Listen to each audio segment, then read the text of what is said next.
D'information.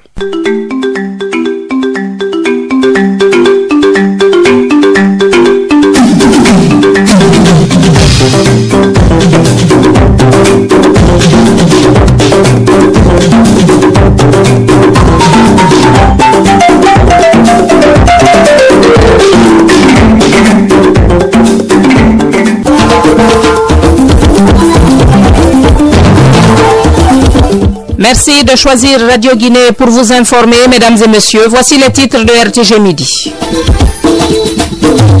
Le président de la République regagne Conakry demain jeudi, fraîchement désigné par ses pairs à la tête de l'Union africaine. Au-delà de l'honneur, il s'agit là du retour de la Guinée sur la scène panafricaine.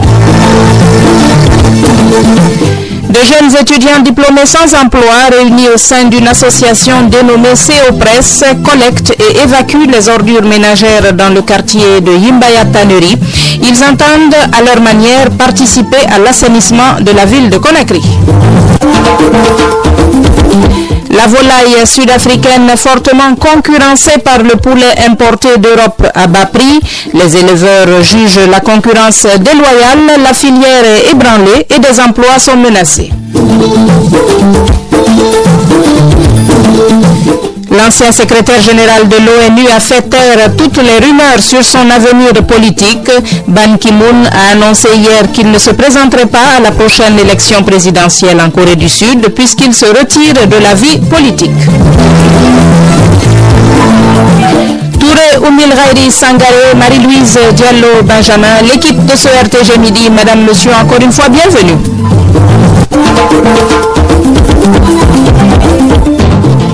Professeur Alpha Condé, nouveau président en exercice de l'Union africaine, il a été désigné par ses pairs à l'occasion du 28e sommet de l'Union africaine.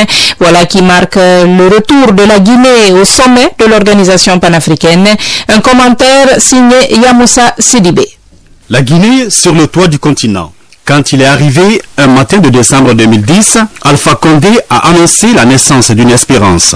En fait, il portait les graines de ce souffle depuis plus de 60 ans. Déjà dans les couloirs des lycées et universités au bord de la Seine, il haranguait la foule de jeunes Africains qui s'interrogeaient encore sur leur apport à l'universel. Nous avons été en première ligne dans les saillies de la civilisation universelle, disait-il. Mais désormais, notre présence sera plus remarquable si nous réussissons à taire nos susceptibilités nationalistes et en donnant sa chance et toute sa puissance à l'unité africaine. On comprend alors que ce matin de décembre 2010, Alpha Condé, du haut de la nouvelle estrade, rappelle le panafricaniste qu'il est et dévoile sa feuille de route. La Guinée, locomotive d'une Afrique qui bouge. La Guinée a été un des pays essentiels de la création de l'Organisation de l'Unité africaine. La dimension de sa contribution a presque naturellement octroyé le poste de secrétaire général de l'OUA à un de ses fils, Boubacar Tedi Diallo, qui assumera cette fonction avec responsabilité. Mais depuis, et en dépit des rôles majeurs joués par notre pays, aucune responsabilité de cette dimension n'a été assumée par un Guinéen. Apparemment, le sort attendait l'avènement d'un panafricaniste à la tête du pays, d'un homme qui croit, cultive et développe l'esprit de tolérance, d'indulgence.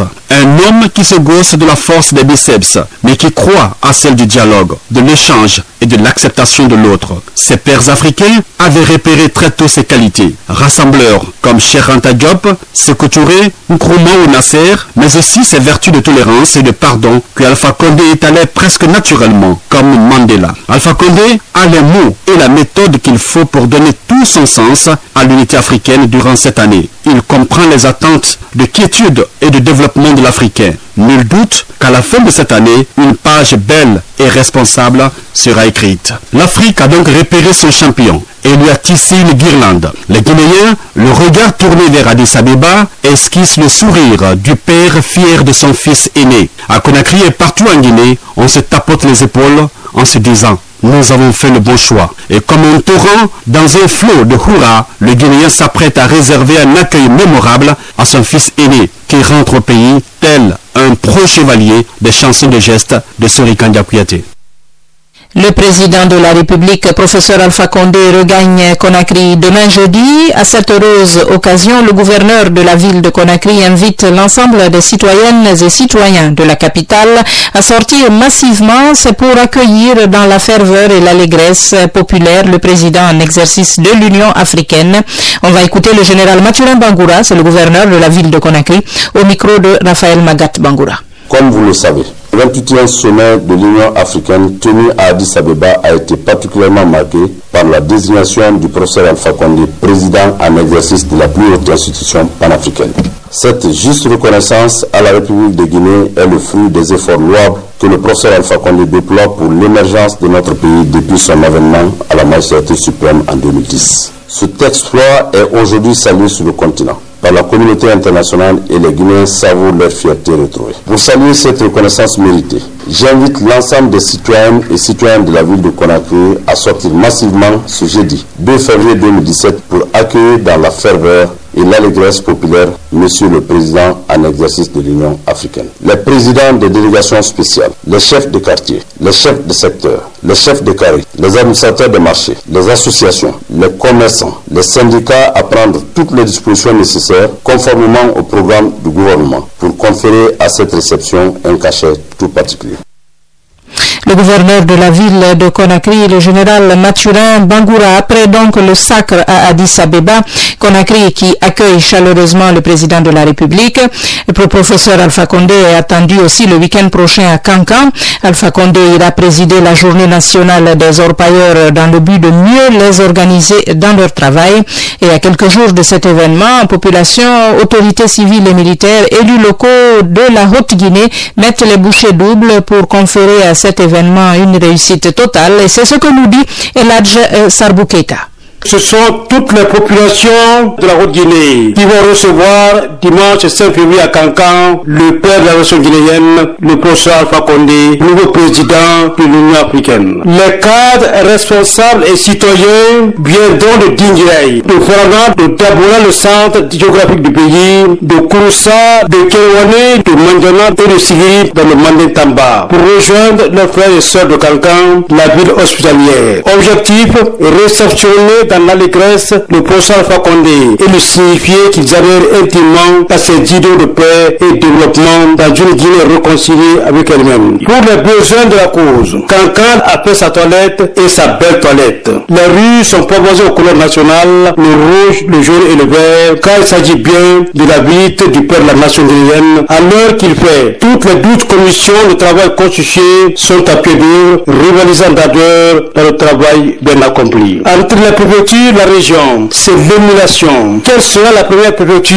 dans l'organisation de la réception du chef de l'État à Cancan? Se roule sur toute la lèvre des premiers responsables politiques administratifs de sa préfecture. Pour le gouverneur de Cancan, général Mohamed Garé, le 5 février à Cancan, c'est venu voir et raconter. Cancan et la Sarbou Keita, agence de presse pour Radio Guinée. Vous écoutez Radio Guinée, la suite de notre journal.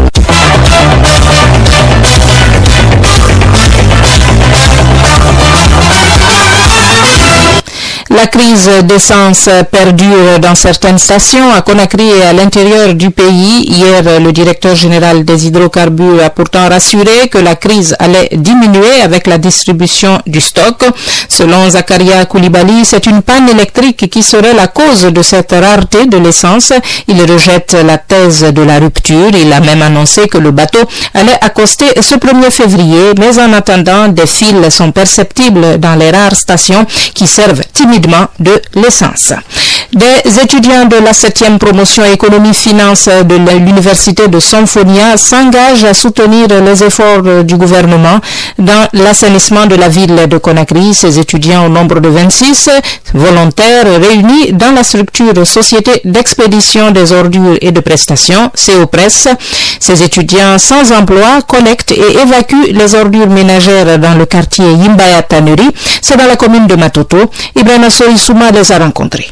L'assainissement de la ville de Conakry préoccupe autant les autorités de la ville que les associations de la société civile. C'est le cas de la structure Société d'expédition des ordures et de prestations CEOPRES en abrégé. Harriet Mara, chargée de la communication pour la structure, revient sur les raisons de cette initiative. Vu l'ampleur de l'insalubrité dans la ville de Conakry, donc nous sommes engagés pour pouvoir franchement contribuer à l'amélioration de l'hygiène de cette ville. Nous collectons les ordures des ménages et nous faisons également de la prestation. Par exemple, une institution a besoin de nous pour aller nettoyer. On peut faire ce genre de travaux aussi. Sur le terrain, ces jeunes diplômés sans emploi évoluent avec leurs moyens de bord, comme l'explique leur directeur général adjoint Ibrahim Tunkara. Pour l'instant, nous évoluons avec 3 sarrettes, quelques pelles, les prothèses nez, les gants, les boîtes, les tenues de travaux. Nous avons des manœuvres qui poussent les sarrettes des ménages directement vers le dépotoir du marché de Yimba Tannery. C'est le point de regroupement. Maintenant, le rôle devient à la mairie d'expédier les ordures. Pour donc réussir sa mission, la structure a besoin d'équipement, nous confie Ibrahim Tunkara. Le transport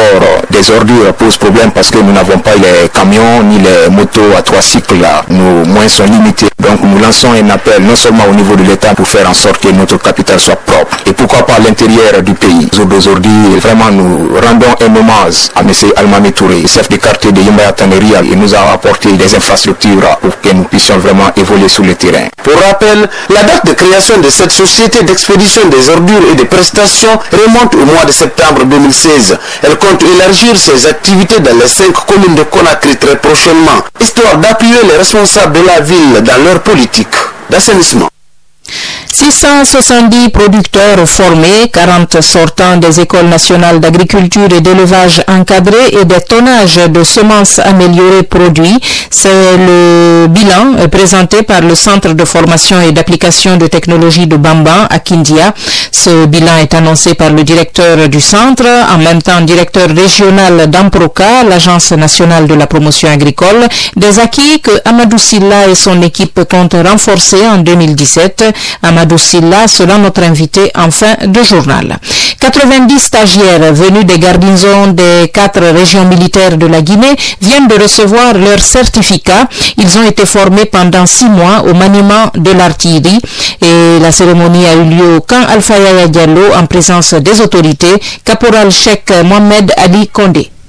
Cette remise de certificat technique numéro 2 CT2 intervient après 6 mois d'intense formation théorique et pratique en artillerie. Une formation qui regroupait 90 stagiaires repartis en 2 groupes pédagogiques. Mais c'est quoi le certificat technique numéro 2 artillerie? Colonel Mamadou De Kondé, commandant du groupement d'artillerie du bataillon spécial du camp Alpha Yaya Diallo. Les cours de certificat technique numéro 2 artillerie ont pour objectif de faire acquérir des connaissances techniques nécessaires aux sous-officiers détenteurs de ce certificat technique numéro 1 artillerie. Le sol présente la physionomie suivante. La première région militaire, 11 stagiaires. La deuxième région militaire, 10. La troisième région militaire, 10. La quatrième région militaire, 15. La zone spéciale de Conakry, 44 stagiaires. Les heureux récipiendaires se disent satisfaits des connaissances reçues durant ces 6 mois de formation. Stagiaire Moussa de Camara, j'ai un sentiment de satisfaction. Je remercie le commandement militaire et en particulier le commandement du groupement d'ATI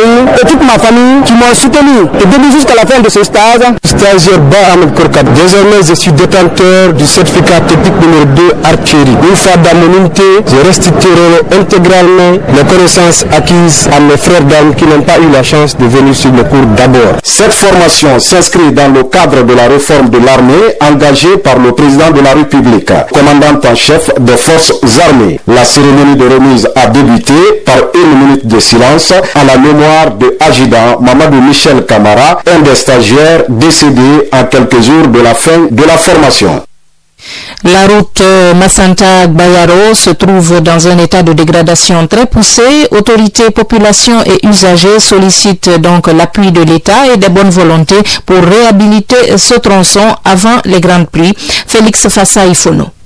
La route Makanta-Bayaro via Daro, chef-lieu d'une des sous-préfectures frontalières avec le Libéria, a le statut de route internationale. Elle relie la ville de Makanta à la ville frontalière de Wanyama, la capitale de l'Ofa-Kanté. Les échanges sont importants entre ces deux villes frontalières. Malheureusement, la route qui les relie se trouve dans un état de dégradation qui ne dit pas son nom. Puis, les deux ponts sur la rivière Monimba sont rattrapés par le temps. Ils risquent de céder en hivernage puisque les remblais n'existent même. Le programme d'urgence de réhabilitation des ouvrages de franchissement dans les collectivités victimes d'Ebola qui doit être financé par la Banque mondiale, piloté par la Direction nationale du génie rural, devrait être mise en œuvre pour éviter que cette route ne soit coupée pendant la saison des. Si cela devait arriver, le trafic et les échanges de tout genre entre Makanta et Wanyama d'un côté et entre les 7 districts de la sous-préfecture de Daro et le chef-lieu de la préfecture de Makanta seraient compromis. Félix Fata Ifono, AGP Makanta sur la radio nationale.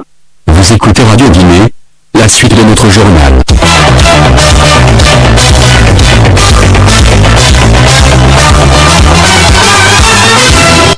Au Mali, la médiation internationale entend organiser une réunion ministérielle dans les prochaines semaines. Il s'agit de trouver un accord de paix entre les différents protagonistes. Pour le moment, aucune précision n'a été donnée sur le lieu de cette rencontre.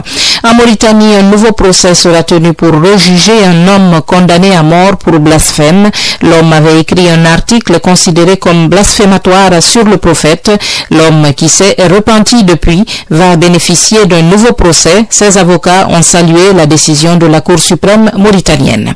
En Côte d'Ivoire, le procès de militaires impliqués dans l'enlèvement et l'assassinat de 4 hommes au Novotel d'Abidjan lors de la crise post-électorale de 2011 a été reporté au 21 février prochain. Certains des accusés ne se sont pas présentés pour des raisons matérielles. La volaille sud-africaine mise en péril par le poulet européen. Pour répondre à cette crise, les industriels sud-africains lancent une offensive contre cette concurrence jugée déloyale.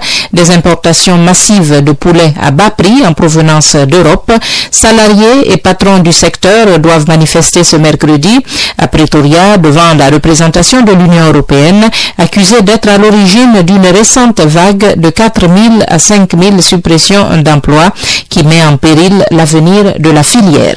Au Congo-Brazzaville, la famille et les avocats de l'ex-candidat à la présidentielle André Okombi Salissa contestent les conditions de sa détention à la Direction générale de la surveillance du territoire intérieur où il se trouve. André Okombi Salissa a été inculpé la semaine dernière pour atteinte à la sûreté intérieure. L'ancien secrétaire général de l'ONU se retire de la vie politique.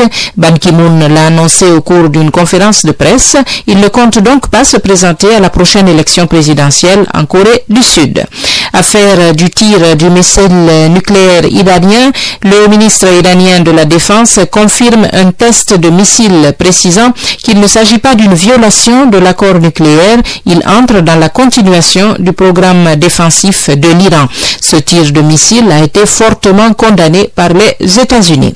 Du sport avec la première demi-finale de la 31e édition de la CAN Gabon et qui aura lieu ce soir même sur la pelouse du stade de l'Amitié à Libreville. Elle mettra aux prises cette première demi-finale le Burkina Faso et l'Égypte. Bakary Koné et ses coéquipiers s'attendent à une victoire à l'issue de cette rencontre au rythme infernal. Une rencontre qui promet surtout quand on connaît la défense invincible de l'Égypte et son gardien, le vétéran Issam El Hadari, qui a empêché jusque-là le moindre ballon de rentrer dans ses filets. On verra donc ce soir. La rubrique invitée du journal, nous recevons le directeur du centre de formation et d'application de technologie de Bamban, c'est à Kindia, et avec Amadou Silla, nous parlons du fonctionnement de ce centre. Il est question du bilan des activités réalisées pendant la campagne agricole écoulée. Amadou Silla répond aux questions de Amara Kamara.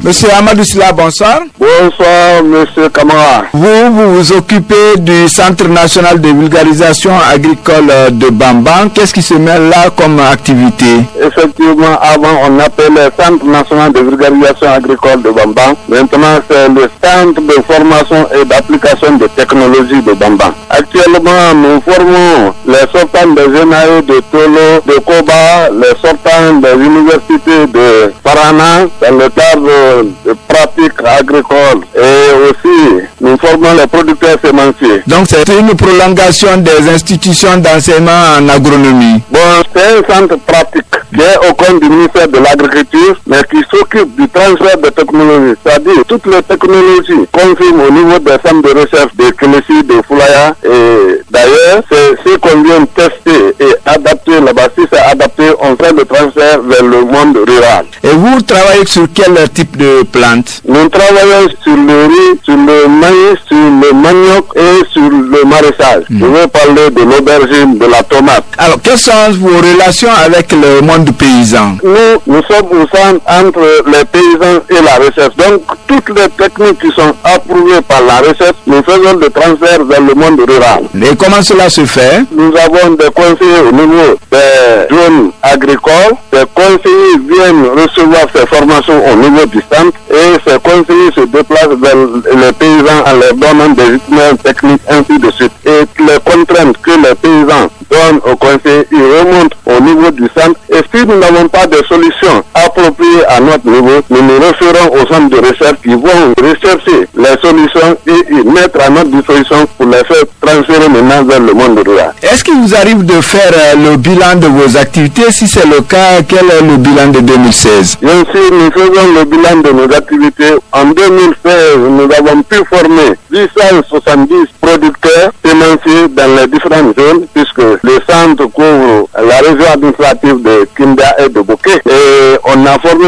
aussi en pratique agricole les sortants de Genaï, Tolo et Souz, 40 personnes. On produit aussi les semences améliorées du riz. Cette année, on a pu mettre en valeur 20 hectares de riz de plaine en semences. Aussi, au niveau du centre, là-bas, nous avons une superficie de 5 hectares qu'on a mis en valeur. Ça, c'est le riz irrigué. Oui, mais ça, c'est pas les OGM, j'espère. Jamais, c'est pas les OGM. C'est les semences qui ont été mis au point au centre de recherche de Kénessi et de Foulaya. Est-ce que tout cela a un impact aujourd'hui sur le rendement de ces paysans que vous encadrez? Bien sûr. Quand la vulgarisation venait de se mettre en place, le rendement du riz était à 800 kg à l'hectare. Le maïs, on pouvait avoir 300 kg à l'hectare. Mais au jour d'aujourd'hui, nous avons des producteurs même qui ont 2 tonnes à 3 tonnes à l'hectare. Ça, c'est dû aux techniques que nous les avons apportées. Et nous envoyons aussi des semences améliorées, surtout les semences TK mises au point à Kénessi, qui ont un potentiel de 4 à 5 tonnes. Comment vous parvenez à lier votre centre de formation aux activités de Amproca? Parce que si je comprends bien, Amproca, c'est des structures d'encadrement. Oui, Amproca est une structure d'encadrement. Mais le centre, comme c'est un centre de vulgarisation, est rattaché à Amproca. Donc, le directeur régional Amproca est en même temps chef du centre de vulgarisation. Donc là, il n'y a pas de problème. Tout cela demande des moyens pour que vous puissiez mener à bien vos activités. Est-ce que vous êtes doté de moyens suffisants pour faire vos recherches, aboutir à toute cette vulgarisation dont nous parlions tantôt? Bon, on n'a pas tous les moyens nécessaires, mais l'État essaie de fournir des efforts. Puisque à l'époque jadis, le centre ne disposait même pas d'engins roulants. Aujourd'hui, presque tous les cadres de ce centre ont des motos et nous avons 2 tracteurs à notre niveau et aussi c'est le fonctionnement, on se débrouille comme mieux. Ça ne peut pas suffire, mais quand même on se débrouille à faire notre tâche. Est-ce qu'il y a des projections pour la prochaine campagne agricole? Bien sûr, il y a des projections puisque comme nous travaillons en relation avec aussi des projets, il y a des projets qui nous ont commandé des semences. Il y a un projet, le WAP, qui nous demande de fournir 6 millions de boutures de manioc. Ça, c'est à mettre à la disposition des producteurs. Et aussi, on a envie de former cette année 60 sortants de Genaï, de Tolo et de Koba. Les producteurs aussi, on va essayer de doubler la mise, puisque hier, on les a formés en technique de production de semences. Cette fois-ci, nous voulons les former aussi au centre même. C'est-à-dire qu'ils viennent sur des parcelles de la préparation du sol jusqu'à la récolte. Merci bien, M. Amadou Silla. C'est à moi de vous remercier. Voilà, mesdames et messieurs, c'est la fin de cette édition. On va rappeler les titres. Le président de la République regagne Conakry demain jeudi, fraîchement désigné par ses pairs à la tête de l'Union africaine. Au-delà de l'honneur, il s'agit là du retour de la Guinée sur la scène panafricaine. De jeunes étudiants diplômés sans emploi réunis au sein d'une association dénommée CEOPRES collectent et évacuent les ordures ménagères dans le quartier Yimbaya Tannery. Ils entendent à leur manière participer à l'assainissement de la ville de Conakry. La volaille sud-africaine fortement concurrencée par le poulet importé d'Europe à bas prix. Les éleveurs jugent la concurrence déloyale. La filière est ébranlée, des emplois sont menacés. L'ancien secrétaire général de l'ONU a fait taire toutes les rumeurs sur son avenir politique. Ban Ki-moon a annoncé hier qu'il ne se présenterait pas à la prochaine élection présidentielle en Corée du Sud puisqu'il se retire de la vie politique. C'est la fin de cette édition. Elle a été conduite à la technique par Touré Oubil Ghairi Sangaré, réalisée par Eladj Mamadou Bassouma Tessema, assisté de Fana Kamara. Coordination générale Amara Kamara Aminata Ibé Sangaré, Ibrahim Azaka Touré et ici au micro Marie-Louise Diallo Benjamin. Madame, Monsieur, merci de nous avoir suivis.